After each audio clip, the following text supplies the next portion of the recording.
Então, pessoal, continuando aí os 13 casos clínicos, né, que eu tinha combinado. Então, vamos passar para o 7. Então, vamos lá. Adolescente, 17 anos, comparece ao posto de saúde, referindo que saíram umas bolinhas vermelhas no seu lábio, que coçam e ardem bastante há cerca de uma semana. Refere que as lesões surgiram depois que voltou de uma fezes em cordeiro. Nega febre ou outros sintomas sistêmicos. Aí você vai fazer o exame físico e observa que essa moça apresenta essa lesão, né?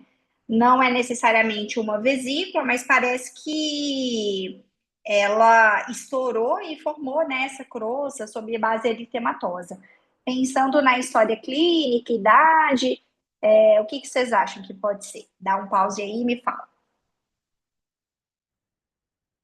E respondeu herpes simples, né? E especificou o tipo, que é o tipo 1, acertou, tá? Bom, o que a gente precisa saber do herpes simples? A gente tem dois tipos de herpes simples, a gente tem o tipo 1 e o tipo 2, tá? Do tipo 1 é o herpes, que é o chamado não genital, ele é o mais comum, tá? E ele é responsável pela maioria das infecções, das afecções, né? Da região orolabial, da face e também da região do tronco. A transmissão desse herpes pode ocorrer por contato pessoal, através de contatos de mucosas, ou também por solução de continuidade na pele. Por exemplo, a pessoa tem uma vesícula, essa vesícula estoura, aí fica saindo um líquido, aí você meio que tem contato com aquilo, e aí você pode se infectar. A primeira infecção do herpes tipo 1 geralmente é na forma de gengiva estomatite herpética, que acomete crianças ali na faixa, né, dos 6 meses a 5 anos. Já já eu mostro uma imagem para vocês, tá? Agora, o outro de herpes é o herpes tipo 2, que ele é o chamado herpes genital, então ele vai acometer ali, né, região da vulva, região ali peniana, tá? E a transmissão dele ocorre por contato sexual. A primeira infecção, ela geralmente se dá, né, por vulvaginite ou também balanites, que seria o quê?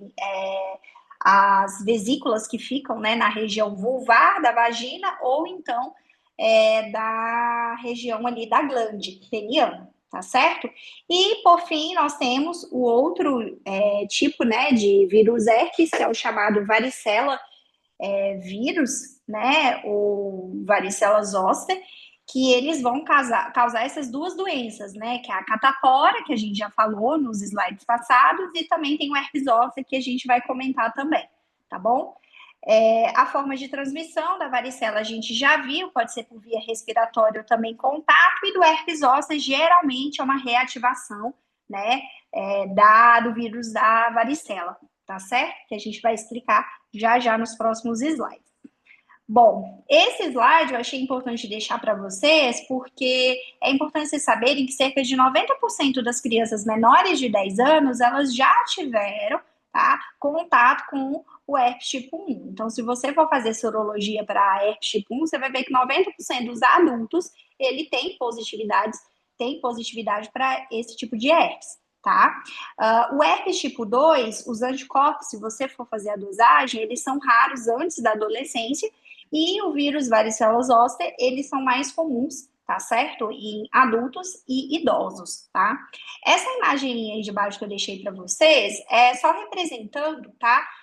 Uma gengiva estomatite herpética, porque muitas vezes, né, a gente pega esses pacientes no posto que vai apresentar uma linfadenopatia cervical associada à presença de algumas vesículas, né, uma dor para engolir, uma odinofagia bem importante, e aí a gente tem aí a característica, né, de ser a gengiva estomatite herpética, tá certo? A fase aguda dessa doença ocorre geralmente entre 5 a 7 dias, e é importante lembrar, né, que o vírus, ele mesmo depois que a criança, né, ela faz o tratamento sintomático, melhora das lesões, ele pode ser eliminado até 3 semanas. Então, por isso que 90%, né, da população, dos adultos, tem o herpes simples tipo 1 positivo, se você for dosar anticorpo.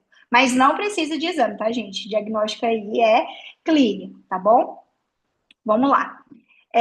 Aqui está uma imagem, né? Vou só colocar uma imagem para cá, do herpes simples tipo 2, aonde a gente tem aí, né, na região, principalmente ali próximo da glande, ali no pênis, né, essas vesículas sob base eritematosa, e nós temos também, né, essas bolhas, né, que podem depois se estourar e progredir para a úlcera. Então, muitas vezes você encontra o paciente já nesse estágio, né? Mas aí quando você pergunta para ele, ele fala que começou primeiro com a bolinha, né, que é a vesícula, que estourou depois e formou essa úlcera. Essas bolinhas, elas ardem, tá? Elas são bem doloridas, então o paciente, ele tem essa característica, tá? Para você diferenciar, por exemplo, essas úlceras, né, de uma sífilis, por exemplo, um cancro duro, você tem que pensar que na sífilis as úlceras, elas são indolores, tá? Bom, com relação, vou botar minha tabelinha mais para cá. Com relação à questão do tratamento, é importante ressaltar que o tratamento, ele não visa a cura definitiva, e ele visa prevenir a transmissão, reduzir as recorrências e também diminuir, né, encurtar o curso clínico, evitando as chamadas complicações, tá? A gente tem algumas literaturas que falam que o herpes tipo 1, principalmente esses que são recorrentes na região orolabial, a gente pode até usar o creme, né, de aciclovir, mas a gente sabe que o aciclovir, ele é melhor utilizado via sistêmica, ou seja, via oral, tá? E aí, como é que você vai prescrever as doses, né, desse aciclovir? Isso depende, né, se é uma prima infecção, ou seja, se é a primeira vez que a pessoa teve contato com aquele vírus e se ele é imunocompetente ou não, tá? Então, se foi a primeira vez que ele teve contato, seja herpes tipo 1 ou tipo 2, você vai prescrever o aciclovir 200 miligramas 5 vezes ao dia durante o período de 7 dias, né? Quando a gente prescreve essa dose aí de 5 vezes ao dia, a gente fala que o paciente ele pode pular a dose de madrugada. Então, seria mais ou menos ali de 4 em 4 horas. Então, se você for prescrever mesmo, né, e quiser colocar inclusive os horários, aí você poderia deixar um comprimido às 6, um às 10, um às 14, às 18 e às 22. E aí pula a dose de madrugada e recomeça tudo no outro dia, tá certo? Agora, se você tem uma recorrência em imunocompetentes, aí você já usa uma dose maior do aciclovir, em vez de 200, você já passa para 2 comprimidos de 200, né, que aí vai ser 400 miligramas, de 8 em 8 horas, né, ou então você pode usar até os de 200, 5 vezes ao dia, mas aí você reduz o tempo. Em vez de 7 a 10 dias, você vai prescrever por 5 dias, tá? E se for imunocomprometido, aí geralmente você pode prescrever o aciclovir 400 miligramas 3 vezes ao dia ou 200 miligramas 5 vezes ao dia durante até melhora das lesões. E em casos bem específicos, né, e se tratando de pacientes que são transplantados, ou tem câncer, ou então tem HIV, e aí está com a contagem, né, de CD4 muito baixa, a carga viral alta, aí nesse caso é importante você também até pensar no encaminhamento, né, para algum dermatologista, ou se depender do caso, o paciente ali tiver, né, muito dolorido, ou tiver um sintoma sistêmico, pensar, inclusive, em fazer uma referência para o pronto atendimento para começar uma ciclovir, para ele ser internado e começar uma ciclovir endovenoso, tá? Então, no postinho de saúde, a gente geralmente fica com a tabelinha de cima, tá? E a tabelinha de baixo, a gente já faz o encaminhamento, tá bom? Sobre a questão, né, que eu já tinha comentado para vocês, o herpes orolabial recorrente pelo herpes tipo 1, ele pode ser tratado com a ciclovir ou penciclovir pomada, tá? Mas ele é menos efetivo, tá certo? Aí, se você for optar por prescrever o aciclovir pomada, aí você pede para o paciente aplicar sobre as lesões 5 vezes ao dia durante o período aí de 4 até 5 por 5 dias, tá certo? Nós temos também esse quadro que eu coloquei aí de herpes recorrente, que aí, no caso, a gente faz o que a gente chama de profilaxia, para evitar, né, que esse paciente comece, né, a apresentar muito sintoma. Lembrando, igual eu já tinha falado com vocês, que o tratamento do herpes, né, vírus, ele não não leva à cura, ele leva só a melhora sintomática, ao encurtamento dos dias que esse paciente apresentaria com as lesões, tá? Então, eu vou ler com vocês, que eu acho que é importante, que é o seguinte: a profilaxia é indicada para os pacientes com mais de 6 casos de herpes genital ou não no ano. Então, o herpes tipo 1 também. O objetivo, nesse caso, é reduzir o risco de transmissão e melhorar a qualidade de vida do paciente, tá? E aí a gente recomenda fazer como? A gente recomenda a prescrição do aciclovir 400 miligramas 2 vezes ao dia por um período aí de 4 até 12 meses, tá? Então é mais longo e mais tempo usando o aciclovir. Caso clínico 8, uma mulher de 57 anos, diabética, hipertensa, dislipidêmica, refere que há 2 dias apresentou sensação de queimação na pele no flanco direito e que evoluiu com o surgimento de umas vesículas avermelhadas em faixa, apenas de um lado. Diz que as lesões queimam e a incomodam bastante. Aí tem essa imagem aqui.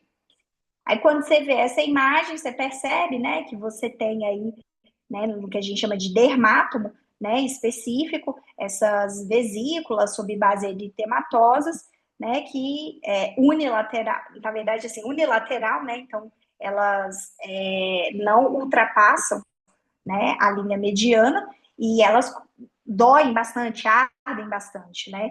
Pensando nisso, qual seria o diagnóstico e tratamento, pessoal? Se herpes zoster acertou, tá? Então aqui a gente tem um exemplo de infecção pelo vírus do herpes zoster. E o que que é o herpes zoster, né? O herpes zoster, eu já tinha falado para vocês, ele é causado por um vírus, que é o mesmo vírus que causa a catapora, né? Então é o vírus varicela zoster. E geralmente ele acontece da seguinte forma: a pessoa ela tem a catapora em alguma fase da vida, geralmente na infância. Esse vírus, né, ele, no caso, fica latente nos gânglios nervosos sensoriais, e aí, por conta de alguma imunossupressão, seja, por exemplo, um estresse, ou tomou imunossupressor, ou desenvolveu diabetes, ou hipertensão não controlada, esse vírus ele pode reativar na forma de herpes zoster. Então, nada mais é do que o quê? O herpes zoster é uma reativação do vírus da catapora, tá certo? Lembrar que essa doença ela é uma doença benigna e ela é autolimitada, mas não significa dizer que ela é uma doença tranquila, né? Que o paciente não vai sentir dor, que não vai sentir desconforto, tá certo? É importante ressaltar que essa doença ela pode ser precedida de sintomas como queimação, rubor, parestesias locais. Então, antes de surgir a vesícula, o paciente fala que estava tendo esses sintomas anteriormente. E aí, quando você tem mesmo o quadro florido, você tem essas múltiplas vesículas sob base eritematosa que seguem um dermátomo e não ultrapassam a linha média. Deixa eu só colocar aqui para a gente ler. Algumas complicações que podem surgir é a chamada neuralgia ou nevralgia pós-herpética, tá? Em alguns casos, você pode ter infecção ocular, e aí causa o herpes zoster oftálmico. Você pode ter, inclusive, até a chamada síndrome de Ramsay-Hunt, né? Que é quando o paciente ele vai apresentar otalgia, paralisia ipsilateral, perda do paladar e vertigem, tá? Eles são complicações mais raras, sem dúvida, a nevralgia pós-herpética é a mais comum, tá? E o que, que seriam os dermátomos, né? Só para relembrar a anatomia aí, que são áreas da pele que são sensorialmente nervadas por um único nervo espinhal. Então, assim, quando a gente avalia, né, no caso do herpes zoster, a gente percebe que os principais dermátomos acometidos são, né, aqui do nervo trigêmeo, tá? A gente tem também a parte torácica, tá certo? E nós temos também essa porção aqui, né, de C2 até C8, tá certo? Lembrando que, de novo, né, quando a pessoa ela apresenta, né, a característica, ele não vai ultrapassar a linha média, tá certo? Então, se, por exemplo, a lesão tá aqui nessa região, ela vem até a chamada linha média, então, daqui até aqui, não ultrapassa a linha média, tá? As vesículas. Quais seriam os possíveis diagnósticos diferenciais, né? impetigo, dermatite de contato, dermatite herpetiforme, herpes simples também, mas como eu disse, o varicela zoster ele é mais comum em adultos e adolescentes, então fica um pouco mais fácil de você pensar mais nessa possibilidade de diagnóstico, tá certo? Como é que é o tratamento, né? O tratamento, diferentemente do herpes simples, ele já é um pouco mais agressivo, né? Então, nesse caso, você usa não um comprimido só de 200 miligramas, você toma 800 miligramas, ou seja, você toma 4 comprimidos de uma vez. E você vai tomar 4 comprimidos 5 vezes ao dia, seguindo mais ou menos aquela regrinha que eu falei para vocês. Um comprimido às 6, outro às 10, às 14, às 18 e às 22 horas. Por quanto tempo? Por 7 dias, né? Nós temos outros tipos, né? Tem o Valaciclovir e o Fanciclovir, que são de melhor posologia, mas eles são medicamentos caros. E o que tem no SUS, de graça, é o aciclovir. No postinho é nessa dose aí de 200 miligramas, tá certo? Geralmente a gente começa preferencialmente até 3 dias do início das erupções cutâneas, tá? A literatura fala pra gente que se o paciente tiver muita lesão, tiver muito dolorido e tá passando mais do que 72 horas, você mesmo assim começa, mas preferencialmente até 72 horas do início das erupções cutâneas, tá? Com relação ao tratamento sintomático, como eu disse, pode causar dor, né? Você pode usar anti-inflamatórios, como por exemplo, diclofenaco, nimesulida, ibuprofeno. Se você quiser entrar também com opioide fraco, que é a codeína, você pode tentar fazer essa associação, né? Que é o PACO, o paracetamol com codeína, nessa dose aí de 500/30, para ele tomar de 6 em 6 horas por 5 dias. E se, no caso, o paciente tiver muita queixa, né, muita dor neuropática, aí você pode tentar entrar com um tramal de 50 miligramas, você pode deixar essa dose aí de 8 em 8 horas por 5 dias, mas, obviamente, avisar para o paciente, né, tomar bastante líquido, comer muita fibra, porque o tramal pode estar associado à constipação, delírio em idosos e também tem o risco de dependência de opioide, tá? Para finalizar a parte do herpes zoster, é importante também a gente saber um pouquinho sobre a nevralgia ou neuralgia pós-herpética, que é essa dor que persiste após a resolução do quadro cutâneo, tá? 30% dos pacientes com mais de 40 anos vão apresentar. Então, assim, o paciente, ele pode até falar que melhorou da lesão, mas naquele local onde teve a vesícula dói bastante. Aí, como é que você pode fazer o tratamento? Você pode usar tricíclico, como, por exemplo, amitriptilina. Você começa aí com a dose de um comprimido à noite, que dá sonolência, pode até aumentar até 3 comprimidos. Se o paciente não puder usar amitriptilina, porque ele tem um bloqueio, que tem glaucoma, aí você pode tentar pensar na gabapentina, de 300 miligramas. Geralmente a dose aí é de 8 em 8 horas, né? Tem que sempre que atentar para sonolência. E se for alguma região mais específica, se tiver até uma cicatriz ou local, existem algumas literaturas que recomendam até usar esse creme de capsaicina, que a gente chama, que vai nessa dose de 0,025 até 0,075. Aí a gente aplica na região dolorosa 2 vezes ao dia até melhora.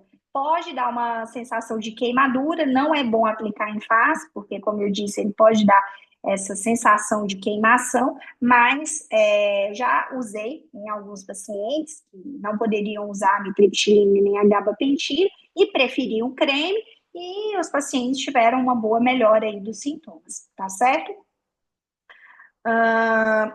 Outra coisa, só para finalizar, a gente tem a vacina, né, para o herpes zoster. Nós temos hoje no mercado aqui do Brasil, até o que eu tinha lido, né, 2 vacinas, uma recombinante e outra atenuada. A recombinante, que é essa Shingrix aí, ela é mais nova, ela tem 91% de eficácia e a duração dela é maior, é até de 10 anos. Né? E para que essa vacina serve? Ela serve para evitar as complicações do herpes zoster, principalmente a neuralgia pós-herpética, tá certo? Para quem que é aconselhado? Indivíduos a partir de 50 anos de idade ou imunocomprometidos que tenham mais de 18 anos, mas geralmente é pessoas acima de 50 anos. Quantas doses? Se a gente estiver falando dessa primeira, são 2 doses, com intervalo de 2 meses para cada uma, e ela é via intramuscular. Uma observação é que se o paciente já teve quadro de herpes zoster, né, e que ele vai ou tomar a vacina de novo, a segunda dose, ou então vai tomar a primeira dose, você tem que esperar 6 meses do episódio da doença para você poder dar a vacinação, tá? Infelizmente, ainda o SUS não tem essa vacina, mas está correndo um projeto de lei aí na Câmara dos Deputados para ser aprovado, tá? E aí, teoricamente, seria para idosos acima de 60 anos, mas já seria já de grande ajuda, tá? Mas atualmente é só nas clínicas particulares que a gente tem essa vacina, tá bom? Quando é que a gente referencia esse paciente, né, que tem herpes zoster? Principalmente quando a lesão acomete a face, né, ou o paciente ele já é imunocomprometido, ou se o paciente ele tem aquela nevralgia pós-herpética que persiste com a dor mesmo com o tratamento. Aí você faz o referenciamento do dermatologista ou neurologista, tá certo? Bom, tá terminando.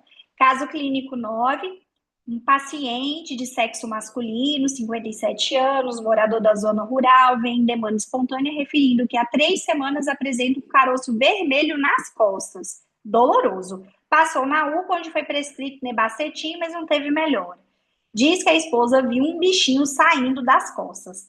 Né? Isso acontece bastante, inclusive, no Bom Sucesso. Aí eu vou mostrar para vocês duas imagens, tá? E aí a gente pensa na hipótese. Aí quando você olha na região cervical aí da pessoa, tem essa lesão, né? Que tem esse pontinho aí. Já digo para vocês, não é ponto de flutuação, tá, pessoal? E quando você olha mais de perto, ele tem, né? Essa lesão, esse nódulo aí. E aí, o que vocês acham que pode ser no caso desse paciente? Dá um pause e me fala. Respondeu Berne, né? Que aqui no estado de São Paulo vocês conhecem mais como Berne, né? Mas lá no Ceará e tal, o pessoal chama de bicheiro ou miíase, tá certo? Mas é isso, é o Berne que vocês conhecem, que está representando esse caso clínico. Agora a gente vai conversar a respeito dele. Então vamos lá. O que é a miíase? Miíase nada mais é do que larvas de moscas, que a gente chama de dípteros, né? Eu vou até colocar meu negocinho para cá para vocês verem melhor, né? Que são essas mosquinhas aqui. E essas moscas, elas podem ser depositadas em qualquer área de pele exposta. Então, pode apresentar na orelha, no nariz, na vagina, no ânus, boca, olhos, úlceras, né? Eu já vi, inclusive, berne, né? Em criança pequena, no ouvido. E a gente teve que tirar, né? Com a pinça reta, por conta de questões, né? De má higienização e tudo mais. Nós temos dois tipos, né, de miíase. Tem a miíase furunculoide, que parece ser o caso do nosso paciente, parece como se fosse um abscesso mesmo, né, um cisto. E você pode ter também a chamada miíase secundária, que seria essas numerosas larvas inferidas. Então, aqui é um exemplo, né? Talvez aqui uma úlcera, e aí chegou a mosca, depositou a larva dela, e aí replicou, e aí fica cheio desses parasitas aqui, né? Cheio dessas larvas aqui, tá? O que acontece? Existem algumas formas de você fazer o tratamento. Vou até mostrar um vídeo para vocês já já, de uma das formas, tá? Mas aqui eu particularmente acho interessante essa daí. Você faz o seguinte: você coloca um pedaço de esparadrapo ou fita adesiva sobre a lesão. Então, se a gente fosse pensar naquele cara, né, que estava com a lesão aqui na região cervical, você ia colocar um esparadrapo ali por cima para você cobrir a área onde estão as larvas. E aí, esse esparadrapo, ele deve ser pressionado de forma, né, que todas as aberturas da lesão, elas estejam vedadas, porque o objetivo de você vedar esse furúnculo, vamos dizer assim, com esparadrapo, é para dificultar a respiração dessas larvas. Aí você deixa esse esparadrapo por um período de um dia, tá certo? E aí, quando você for retirar, no outro dia, o paciente for na demanda e você for retirar esse esparadrapo, você pega uma pinça reta, faz uma pressão ali no local, e aí vocês vão começar a perceber que vai sair as larvas, né? Geralmente, as larvas, como elas vão querer respirar, elas tendem a subir e aí elas ficam com a cabecinha lá para fora, aí você pega uma pinça reta, o vídeo vai mostrar para vocês. E aí, um movimento também. Você pode fazer um movimento circular, né, ou lateral, você vai retirando essas larvas com delicadeza. Por quê? Porque se eventualmente você corta essa larva ela acaba sendo destruída ali no momento da retirada, você pode causar uma dermatite ali ao entorno, tá? Da lesão. A segunda linha de tratamento, se você quiser, você pode pegar um bisturi, né? Sempre fazer com faz uma asepsia, uma dissepsia, né? E sempre estéreo, tá certo?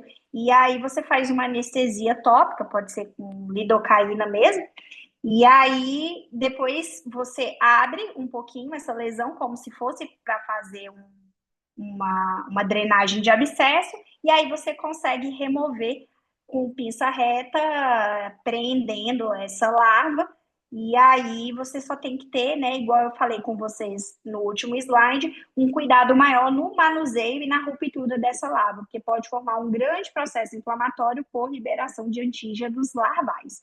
Vou tentar mostrar o vídeo para vocês, mas se não tiver funcionando, acho que tá. Deixa eu colocar aqui para vocês.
Viram aí no vídeo, né? O rapaz, ele acabou prendendo a larva, né, com delicadeza para evitar, né, que ela se rompesse, né?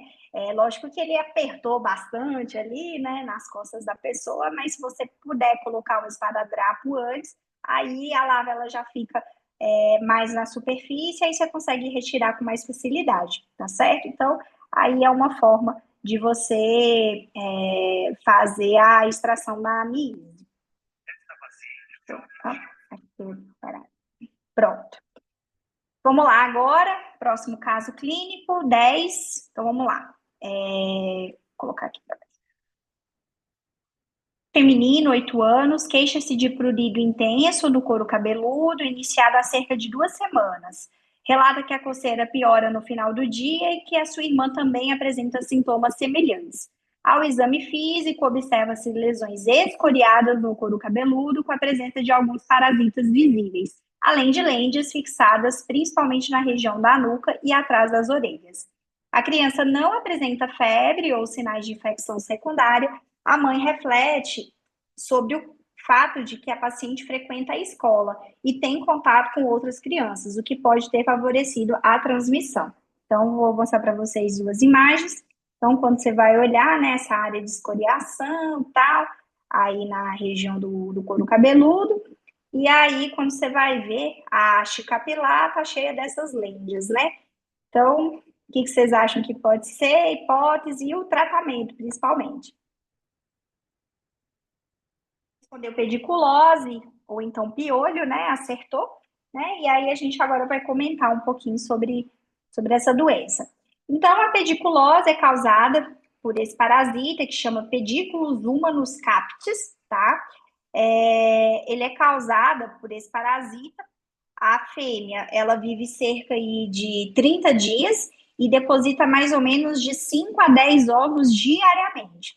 E ela adere no cabelo em áreas com maior calor, como nuca, região mastoide, atrás das orelhas, tá? E depois que elas depositam esses ovos, as larvas elas eclodem após uma semana, tá? Pode apresentar urticária papular na região cervical, tolerância imunológica. O que seria isso? Você pode ter bastante coceira, né? Fica bem eritematoso a região cervical aqui também do couro cabeludo, tá certo? Como é que é feito o tratamento, né? Que nem da escabiose, o tratamento não farmacológico ele é importante da gente referir para o paciente, né? Então, o que acontece? A gente tem que falar que as roupas utilizadas pelo paciente nos últimos 2 dias, roupa de cama, toalha, elas devem ser lavadas com água quente ou passadas com ferro, que nem escabiose, tá?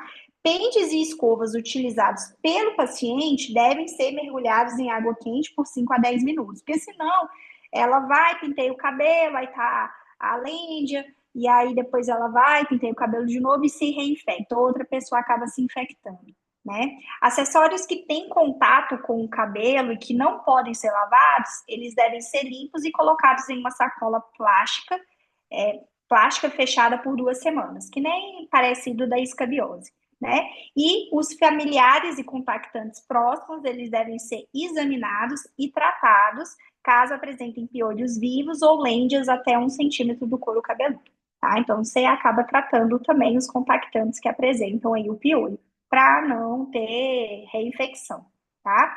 Qual que é o tratamento farmacológico? Você tem dois tipos, né? Se você, por exemplo, tiver uma pessoa que tem uma criança acima de 5 anos ou maior do que 15 quilos, né, e não tem contraindicação, você pode tentar usar a ivermectina em dose única e repete depois de uma escabiose. Mas, se você não puder usar a ivermectina, aí você pode optar pela permetrina 1% loção capilar. Como é que você vai orientar para a mãe a fazer o uso da permetrina? Primeiro, você pede para a mãe lavar, né? A criança lava o cabelo com o shampoo normal mesmo que ela usa. E aí, depois, ela vai pegar a permetrina, vai esfregar no couro cabeludo em toda a extensão do cabelo, ou seja, da raiz às pontas, principalmente atrás das orelhas e também na região da nuca, onde tem maior concentração aí de lêndias e piolhos, tá? Você deixa agir por 10 minutos essa permetrina, que é 1%, lembrando que para a escabiose é 5%, essa aí é 1%, tá certo? Aí o que você pode fazer? Aí depois que você colocou a permetrina, você pode passar como se fosse um pente fino, né, para retirar aí o restante dos piolhos e das lêndias, porque a permetrina facilita essa remoção, e aí depois você enxava o cabelo, né, com água morna, enxuga com a toalha e repete todo esse procedimento por 7 dias, tá certo? Aí, o que acontece? Tem algumas crianças que têm muita lêndia, muito piolho, e aí você pode fazer e repetir esse processo mais vezes. Você pode deixar por 2, 3 dias, por exemplo, né? Para poder fazer a retirada de todo o parasita, tá certo? De novo, aquela mesma tabela da escabiose, a cada 10 quilos a gente aumenta mais meio comprimido, né? Então, de 15 a 25, meio comprimido, 25 a 35, e assim por diante, até chegar a 3 comprimidos, que seria aí a dose máxima. Caso clínico número 11, paciente, 17 anos, relata que apresenta uma lesão vermelha no dorso do pé esquerdo, muito pruriginosa, ou seja, causa muita coceira, há 3 semanas. Relata que mora em um sítio e anda muito descalço. Diz que a lesão é como se ficasse se movimentando e formando umas linhas na superfície da pele, saindo um líquido amarelado. Aí, quando você vai olhar na imagem, você vê isso daí, né? Essa lesão que tem essa característica. Aí eu vou dar pause aí e me falem qual que é a hipótese diagnóstica e o tratamento também. Falou de larva migrans cutânea, Acertou, tá? E aí agora a gente vai entender um pouquinho sobre essa patologia. Então, o que é a larva migras, né? A larva migras, ela é a larva desse parasita, que é o Ancylostomum brasiliense, tá certo? Essa larva, né, os ovos, eles geralmente são depositados na areia, tem também em fezes de animais, e aí esses ovos, eles eclodem, as larvas, né, elas eclodem e elas aguardam infectar um hospedeiro. Então, veja que no caso clínico, o menino morava num sítio, andava muito descalço, né, então ele provavelmente deve ter, provavelmente não, ele teve contato com essa larva. Aí depois que essa larva penetra na pele, ela forma esse caminho, que a gente chama de caminho serpiginoso, né? Vou voltar só para vocês verem aqui na imagem, é como se fosse, como se a larva, né? Como se a ferida tivesse meio que se movimentando. Isso daqui a gente chama de caminho serpiginoso, tá? Deixa eu passar aqui. E aí, essa larva, ela avança, né, de milímetros a centímetros por dia. É importante ressaltar que ela é superficial, tá? Ela não é capaz de penetrar áreas mais profundas, ela sempre fica superficial. E qual que é a forma de tratamento, né? Você tem duas formas. Se a lesão ela for localizada, for uma lesão única, aí você pode passar esse tiabendazol 5% pomada. Aí você aplica na região da lesão 3 vezes ao dia por 7 dias. O máximo é 14 dias de tratamento. E agora, se a pessoa tiver múltiplas lesões, aí você pode usar a mão, né? Lançar a mão no albendazol, que inclusive tem no postinho. O tiabendazol não, mas o albendazol sim. 400 miligramas, um comprimido uma vez ao dia por 5 dias, tá? Se a criança eventualmente, se for uma criança, ela tiver dificuldade de engolir o comprimido, pode mastigar esse comprimido também, que ele é mastigável, tá?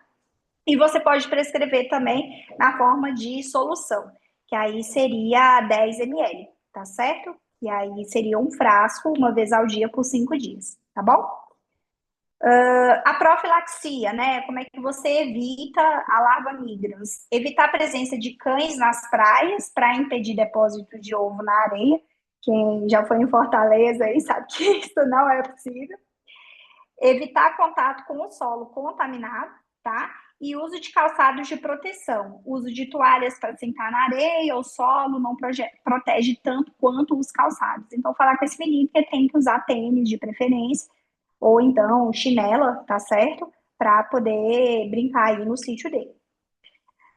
Maravilha. Só mais dois, hein, gente?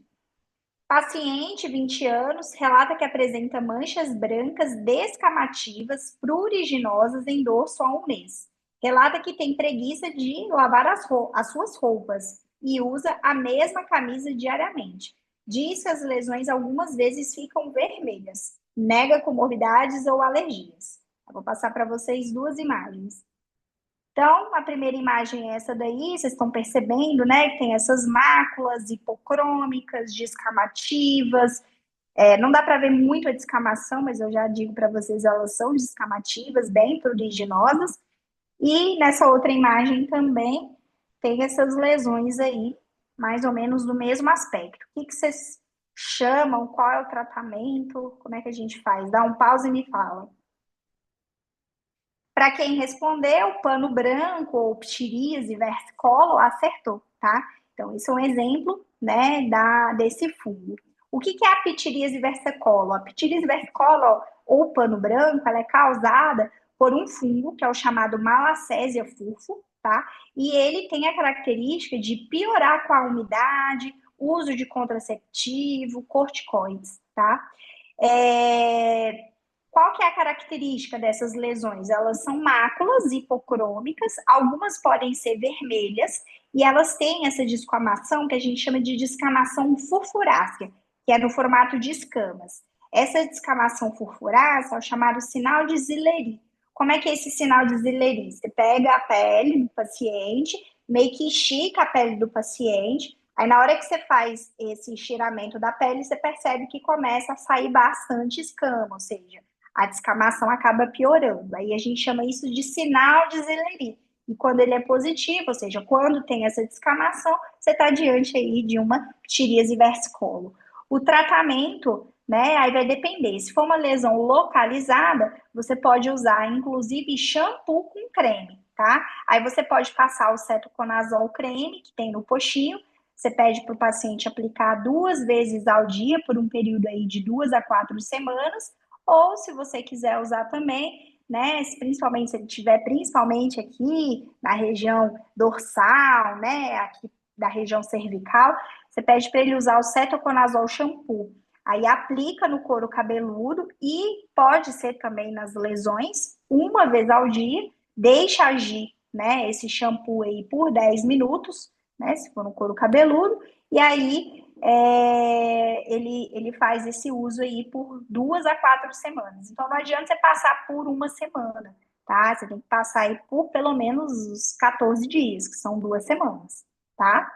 E se o paciente estiver lidando com lesões disseminadas, aí você pode tentar lançar mão do itraconazol, que é nessa dose aqui de 100 miligramas, ou o fluconazol, que é o que tem no posto, né? Aí você pede para o paciente tomar 2 comprimidos por semana, ou seja, 300 miligramas, lembrando, é por semana, não é por dia não, viu? Então você vai acabar com esse fígado. E aí você vai fazer esse tratamento por 2 a 4 semanas. Então é um tratamento um pouquinho mais longo, tá certo? 13 para fechar esse bloco, tá? Paciente masculino de 7 anos queixa-se de manchas claras no rosto, especialmente nas bochechas, que surgiram há cerca de um mês. A mãe relata que as manchas começaram pequenas e, com o tempo, aumentaram de tamanho, mas sem apresentar dor, prurido ou outros sintomas associados. Ao exame físico, observa-se várias lesões hipopigmentadas, arredondadas, com bordas bem definidas em áreas de face e parte superior do tronco. A pele ao redor das lesões parece normal e não há sinais de infecção ou descamação.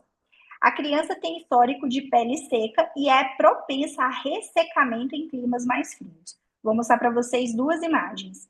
Então, você tem essa criança, né, que ela está apresentando essas máculas hipocrômicas e você tem aqui também, ó, nessa região da região malar aqui, né, da bochecha dela, que tem essa lesão mais esbranquiçada, não de escama.